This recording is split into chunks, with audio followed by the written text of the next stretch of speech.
আসসালামু আলাইকুম আমার ফেসবুক ও ইউটিউবের বন্ধুরা, আমরা চলে এসেছি কমলগঞ্জ উপজেলার মাধবপুর লেকে। এই হলো মাধবপুর লেকে ঢোকার গেট এবং এর চতুর্দিকে চা বাগান, সবুজ আর সবুজ। আমার সাথে আছে আমার স্ত্রী মাহমুদ আক্তার জলি, আমার ছেলে তৌহিদুল ইসলাম ফারহিন। আমরা এখনই ঢুকে যাব লেকের ভিতরে।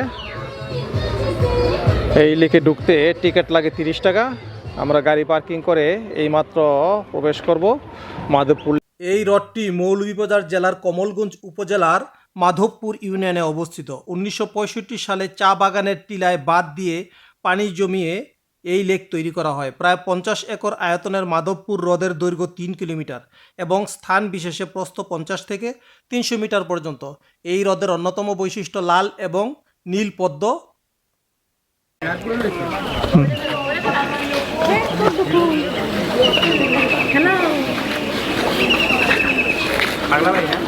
আমরা এইমাত্র চলে এসেছি মাধবপুর লেকে। বিশাল লেক, পানি খুব শান্ত, আর সাথে সাথে লাল শাপলা দেখা যায়।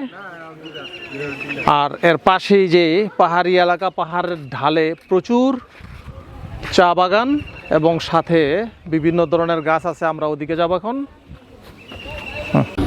প্রিয় ফেসবুক ও ইউটিউবের বন্ধুরা, আমি আছি এই কমলগঞ্জ উপজেলায়। এখানে লেখা আছে আই লাভ কমলগঞ্জ।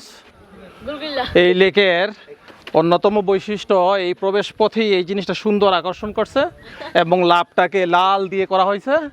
অনেক মানুষের উপস্থিতি এখানে, সবাই আসছে এই লেক উপভোগ করার জন্য। আপনারা কি এই কমলগঞ্জ থেকে আসছেন? সবাই কমলগঞ্জের? কমলগঞ্জে তো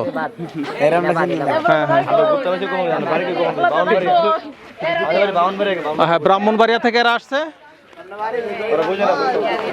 হ্যাঁ, এই যে মাধবপুর লেকের পার, এখানে লেখা আছে লেকে ফুল তোলা, গোসল করা এবং মাছ ধরা সম্পূর্ণ নিষেধ। আর এই লেকের পারে এই এলাকার ঐতিহ্যবাহী আনারস বিক্রি হয়, ছোট ছোট আনারস 40 টাকা করে।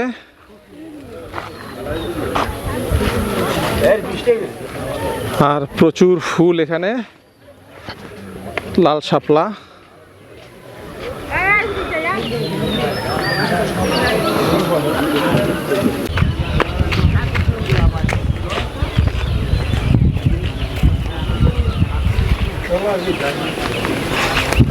মাধবপুর লেক থেকে মোহাম্মদ সাইদুল ইসলাম কিরণ, কমলগঞ্জ, মৌলভীবাজার। ধন্যবাদ সবাইকে।